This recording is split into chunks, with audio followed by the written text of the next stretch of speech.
পঞ্চায়ত নিৰ্বাচনৰ এটা কুচকাৱাজ আৰম্ভ হৈছে। আমি বিভিন্ন ঠাইত বিভিন্ন ধৰণৰে পলিটিকেল এফেয়াৰ্ছ কমিটি, অসমৰ সভাপতি, নিষেধ ভাৰত কংগ্ৰেছৰ সাধাৰণ সম্পাদক জিতেন্দ্ৰ সিং ডাঙৰীয়াৰ সভাপতিত্বত হোৱা সভাই আমি কিদৰে পঞ্চায়তত নিৰ্বাচনত অৱতীৰ্ণ হ'ম সেই বিষয়ে জিলা পৰ্যায়ত, মণ্ডল পৰ্যায়ত, ৱাৰ্ড পৰ্যায়ত কমিটি কৰি দিছে।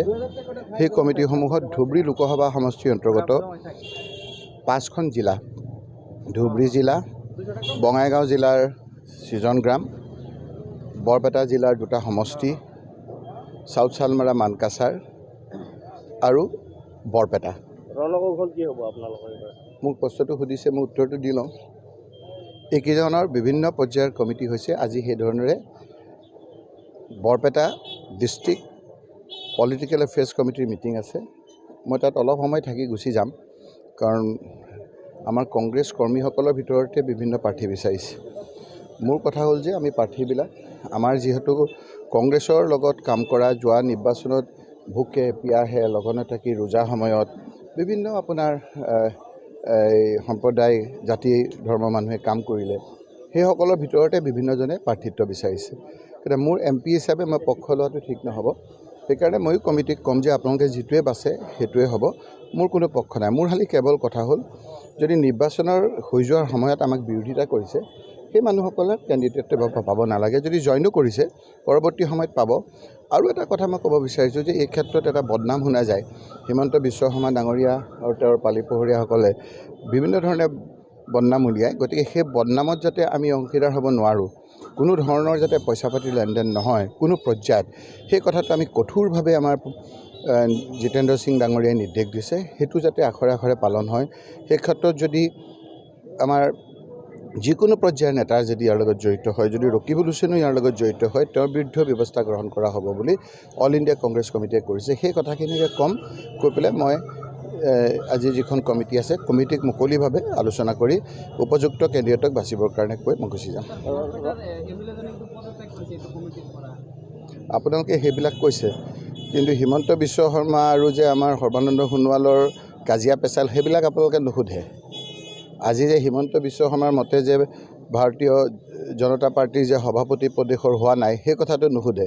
কাৰণ আপোনালোকে আকৌ কি কৰি দিয়ে, কি কেছত পেলাই দিয়ে ঠিক নাই।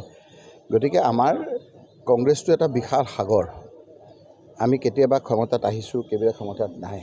গতিকে এই সময়খিনিত আমাৰ বিভিন্নজনৰ লগত একত্ৰিত হৈ আমি কোনোবাই টিকেট পাব, কোনোবাই নাপাব, আমি সকলোৱে একত্ৰিত হৈ পেলাই আমি কাম কৰিম। সেইটোৱে আমাৰ উপলক্ষ্য। আৰু সেইকাৰণে মই আপোনালোকে দেখিছে এইকেইটা দিন, এদিনত গৈছোঁ ধুবুৰীৰ পৰা আহিছোঁ বৰপেটাৰ পৰা আহিছোঁ সৃজনগ্ৰামৰ পৰা আহিছোঁ গোৱালপাৰা, আকৌ গৈছোঁ মানকাছাৰ। গ'লে গম পাব। মানকাছাৰৰ পৰা যোৱাকালি আকৌ ৰাতি আহি পেলাই মোৰ কঁকালৰ বিষ হৈ গৈছে গোৱালপাৰাত ৰাতিপুৱা এখন মিটিং কৰি তাতো এনেধৰণৰ কথা কৈ পেলাই আকৌ আহিছোঁ এতিয়া বৰপেটাৰ পৰা আকৌ গুৱাহাটীলৈ যাম। গতিকে আপোনালোকে আমি অপজিশ্যনত থাকোঁতেও খেদি আহি সুধিছে, ইয়াৰ কথা হ'ল যে আপোনালোকেও অতিষ্ঠ হৈছে হিমন্ত বিশ্ব শৰ্মাৰ কুচকাৱাজত। আপোনালোকেও ভাবি আছে যে আমি এটা ভালকৈ মুকলিকৈ উশাহ লওঁ, কিন্তু উশাহ ল'বৰ পৰা দিয়া নাই। টেটু চেপি ধৰিছে। আপোনালোকৰ ঘৰৰ পৰা ওলাই আহে, নিউজ দিয়ে, নিউজটো উঠে, আমি কথা কওঁ। এতিয়া আকৌ এইখিনি আকৌ আপোনাৰ হিমন্ত বিশ্ব তাত পঠিয়াব লাগে, তেওঁ কাট পেষ্ট কৰে, কোনটো উঠিব কোনটো নুঠিব, আপোনালোকৰ কষ্ট অথলে যাব।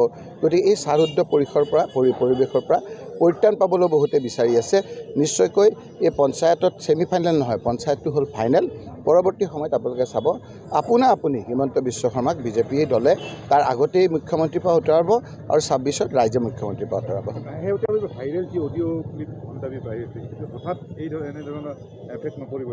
কিহৰ ভাইৰেল? এইটো যে আপোনালোকৰ যে এজন সাংবাদিকক মাৰিলে, সেইটো ভাইৰেল নহ'ব জানো? আপোনালোকক যে টেটু চাপি উশাহ ল'ব নোৱাৰা এটা অৱস্থা কৰিছে, সেইটো নহ'ব জানো? আপোনালোকৰ যেতিয়া মনটো যোৱাৰ পিছতো যে ৰাস্তাত নামিবলৈ যে সাহস কৰা নাই, সেইটো ভাইৰেল নহ'ব জানো? এইটো ভাইৰেল ৰাইজৰ অন্তৰত আছে হিমন্ত বিশ্ব শৰ্মাৰ বিৰুদ্ধে।